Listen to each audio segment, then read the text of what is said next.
En esta ocasión desarrollaremos la unidad 3 de la materia lógica deóntica impartida por la doctora Irene Soledad Girón Enríquez. Aquí vemos el concepto de lógica deóntica. Vemos que la lógica deóntica también es llamada normativa o de las normas. Esta se encarga del estudio de las relaciones constantes formales que existen entre las proposiciones normativas. El término griego rodeo es traducible como obligación y se ha generalizado y prácticamente ha desplazado al adjetivo normativa para describir a la lógica deóntica. De forma genérica puede decirse que la lógica deóntica pretende analizar las relaciones formales que se establecen entre obligaciones, permisos y prohibiciones. En primer término, su simbología utiliza los denominados operadores deónticos, cuyo significado se refiere a los términos deónticos o modalidades de la conducta, que a su vez son palabras o conceptos que caracterizan el lenguaje normativo. Dichos operadores son el de obligación, de prohibición y de permisión. La gran mayoría de las proposiciones deónticas, a diferencia de las indicativas, pueden dividirse en dos partes.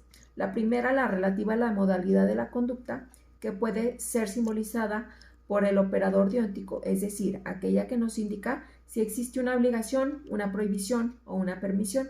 La segunda, la que se refiere al tema o contenido conductual de la norma, o sea, la parte que nos señala cuál es, con precisión, la conducta que se encuentra obligada, prohibida o permitida y que puede ser simbolizada por una variable. Posteriormente vemos los clásicos de la lógica deóntica. El término lógica deóntica se ha generalizado a partir de los trabajos de von Wright a partir de 1951 para referirse a este estudio de las relaciones deductivas entre normas. Sin embargo, sabemos que fue Aristóteles el primero en estudiar las inferencias normativas. Luego fue Leibniz quien intenta abordar su estudio de manera sistemática, considerando a la lógica deóntica como una especie de lógica modal. Ya en la segunda mitad del siglo XIX y principios del XX puede hablarse de verdaderos precursores de la lógica deóntica, autores como Bolzano, Hoffler y Husserl. Después de ellos Lapie, Menger y Ernest Mali. También entre los pioneros de la moderna lógica deóntica cabe mencionar a dos autores de habla castellana, a Eduardo García Maínez con su obra Introducción a la lógica jurídica y los axiomas de la ontología formal del derecho, y a Héctor Neri Castañeda con su obra Un sistema general de lógica normativa. George Kalinowski, en su Introducción a la lógica jurídica, considera que la exposición en conjunto de la lógica deóntica presenta cierto grado de dificultad. La obra lógica más decisiva para el desarrollo de la lógica de las normas es la de von Wright, pues no existen aún obras sintéticas de lógica deóntica comparables a los tratados de la lógica matemática o simbólica posteriores a los de Principia Matemática. El problema que se conoce como dilema de Jorgensen considera habitualmente que la lógica estudia las inferencias válidas que se establecen entre proposiciones susceptibles de verdad o de falsedad, que Aristóteles llamaba un discurso apotántico. Entre otras, podemos citar a Hans Kelsen en su Teoría pura del derecho, a Hans Kelsen y Ulrich Klug en Normas jurídicas y análisis lógico, y Carlos Alarcón en Normas y paradojas. Son precisamente las paradojas deónticas uno de los problemas más severos que han aquejado a un análisis formal de las normas, y por ello han constituido igualmente uno de los acicales fundamentales para el desarrollo de nuevos cálculos deónticos, como se manifiesta en la evolución del propio von Wright en su ensayo de lógica deóntica y la teoría general de la acción y en Norma y Acción. De las modalidades deónticas podemos mencionar que quienes se encuentren vinculados al lenguaje del derecho, de la moral o en general al lenguaje de las normas, manejan ciertas nociones como las de obligación, permisión y prohibición, llamados modalidades u operadores deónticos. Si utilizamos el operador P con mayúscula para simbolizar la permisión y suponemos que ahora ponemos la P minúscula para designar una acción cualquiera, tal como circular por el territorio nacional, la lectura de las fórmulas sería como a continuación sigue. P mayúscula, P minúscula equivale a permitido circular por el territorio nacional. Negación de P mayúscula más P minúscula equivaldría a prohibido circular por el territorio nacional. Negación de P mayúscula, negación de P minúscula equivale a obligatorio circular por el territorio nacional. Estas tres expresiones podrían considerarse simplemente normas. Una norma que permite, una que prohíbe y una tercera que declara obligatoria la acción de circular por el territorio nacional. Esta lectura de nuestras fórmulas diónticas permite analizarlas como proposiciones acerca de la existencia de normas. Tales enunciados se llamarán proposiciones normativas, susceptibles de ser verdaderas o falsas, por oposición a las normas en las que el uso puramente prescriptivo del lenguaje impide asignar tales valores.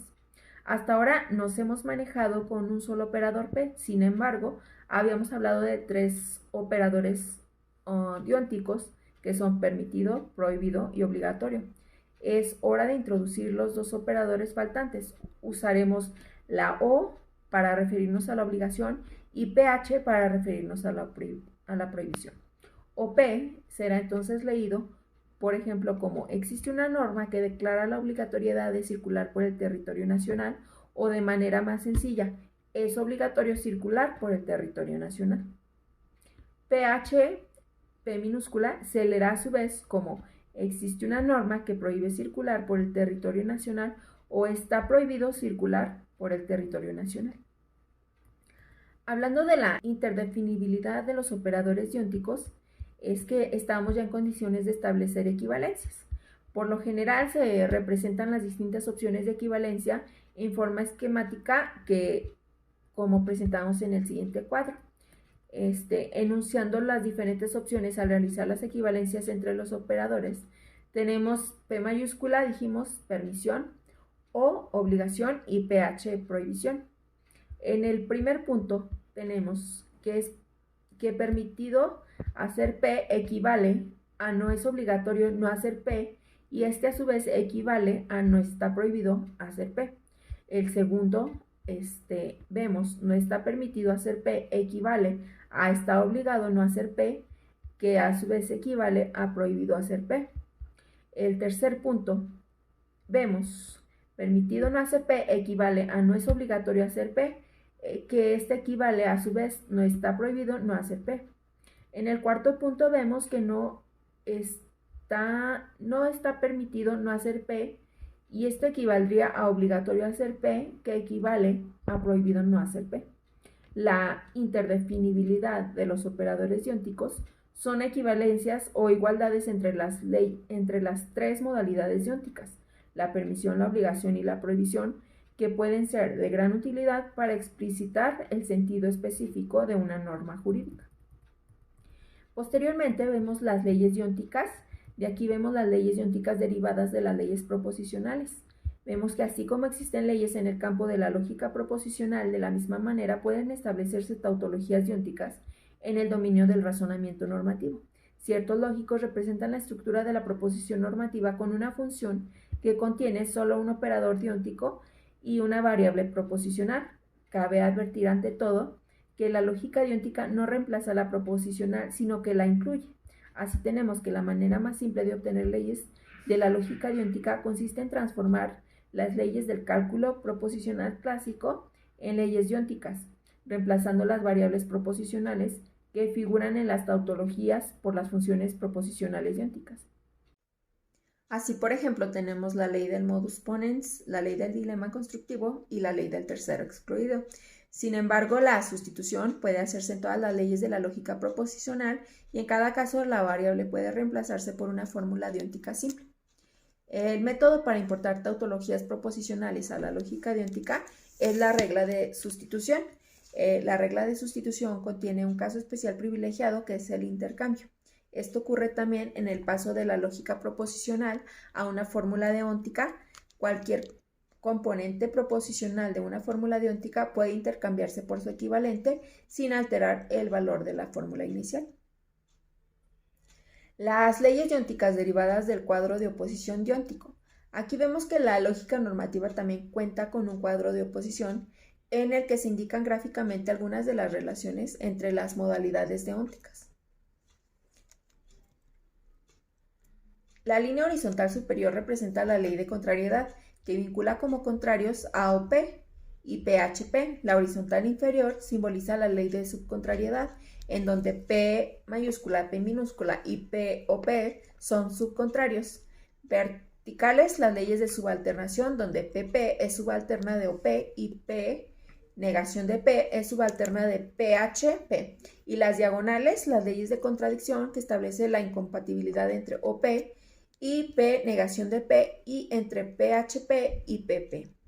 El cuadro de oposición indica la existencia de cierto repertorio básico de tautologías diónticas que no provienen de la lógica proposicional, que a continuación vemos que son la ley de subcontrariedad, que afirma un mismo acto o está permitido su acción o está permitido su omisión.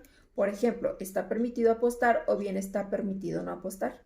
La ley de contrariedad, que afirma que un mismo acto no puede ser a la vez obligatorio y prohibido. Por ejemplo, al mismo tiempo no puede ser obligatorio y estar prohibido enviar los hijos a la escuela.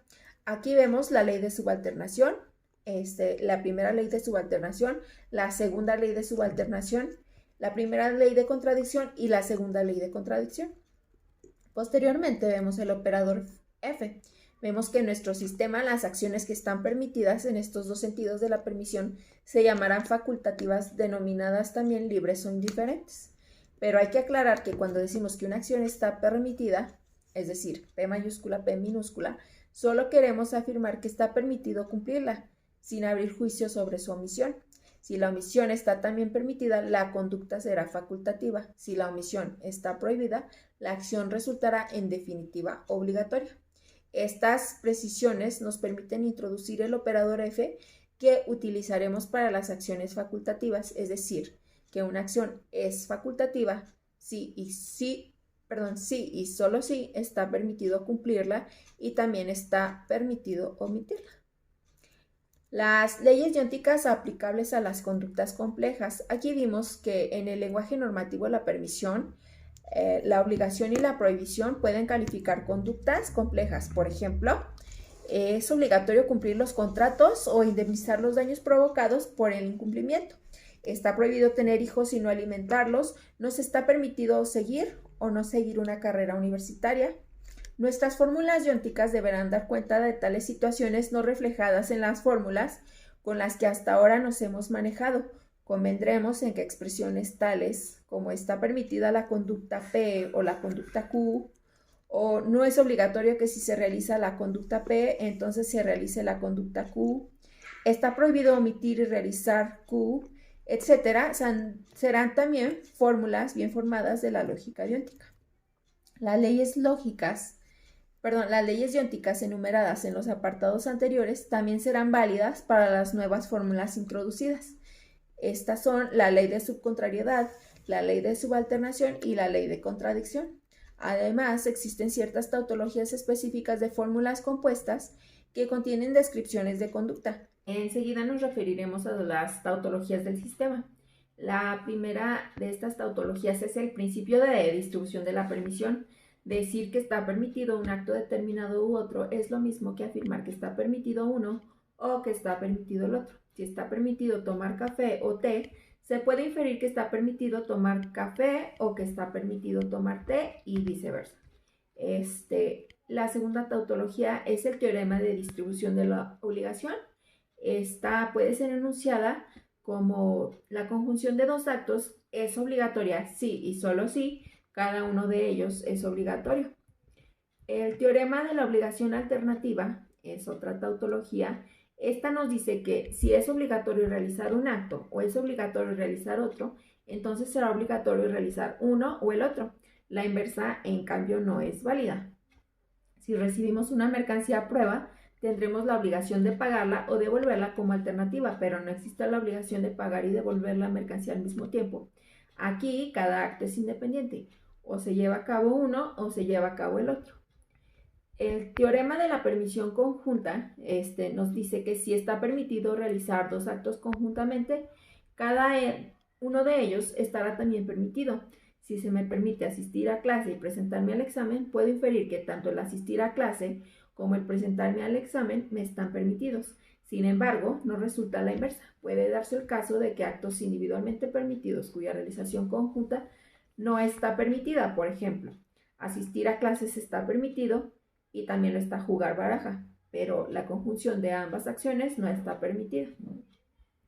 El teorema de la permisión mínima, nos dice que si existe la obligación de realizar una u otra conducta, no puede darse el caso de que ambas conductas estén prohibidas. Si tengo la obligación de cumplir el contrato o indemnizar, no pueden prohibírseme simultáneamente el cumplimiento y la indemnización.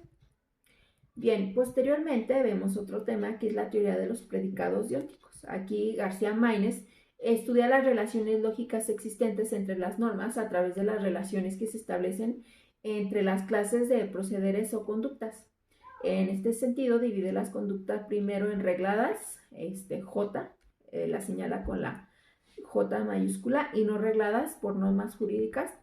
Las primeras se subdividen en lícitas, que pueden ser obligatorias, L1, o permitidas, L2, y en ilícitas, que se señalan con la letra I, o sea, prohibidas.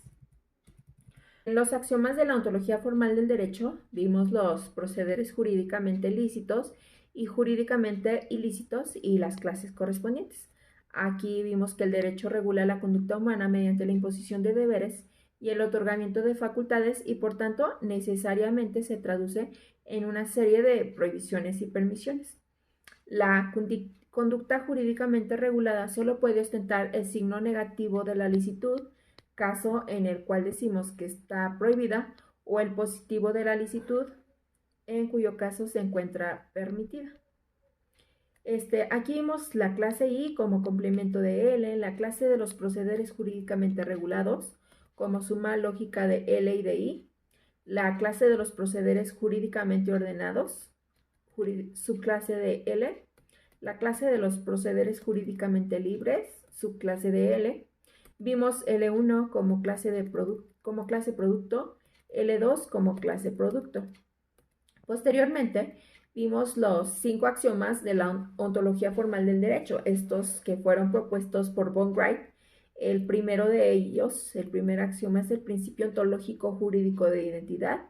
Aquí menciona que todo objeto del conocimiento jurídico es idéntico a sí mismo. El segundo principio ontológico jurídico de contradicción menciona la conducta jurídicamente regulada no puede hallarse al mismo tiempo prohibida y permitida. O sea, toda conducta regulada no puede a la vez pertenecer a la clase I y a la clase L. Vimos el tercer principio ontológico jurídico de exclusión. La conducta jurídicamente regulada solo puede hallarse prohibida o permitida. En otros términos, si un proceder está jurídicamente regulado, solo puede ser de manera exclusiva miembro de la clase I o de la clase L. El cuarto de los axiomas menciona que todo lo que está jurídicamente ordenado está jurídicamente permitido. El quinto, lo que está jurídicamente permitido no está jurídicamente ordenado, puede libremente hacerse u omitirse. Y posterior a estos axiomas, pues vimos las proposiciones que son relativas al axioma 1, al axioma 2, al axioma 4 y al axioma 5. Bien, es así como terminamos esta unidad 3, en la cual nos dimos cuenta de la importancia de la lógica dióntica. Vemos que la lógica es muy usada en los argumentos jurídicos, ya que permite razonar y verificar su validez para tomar decisiones. Es de gran ayuda para verificar la validez de los argumentos, su coherencia, si son razonables y claros. A grandes rasgos podríamos definir a la lógica dióntica como la lógica específica que se encarga del estudio de las relaciones inferenciales que tiene lugar entre formulaciones normativas desde el punto de vista estrictamente formal. Bueno, gracias.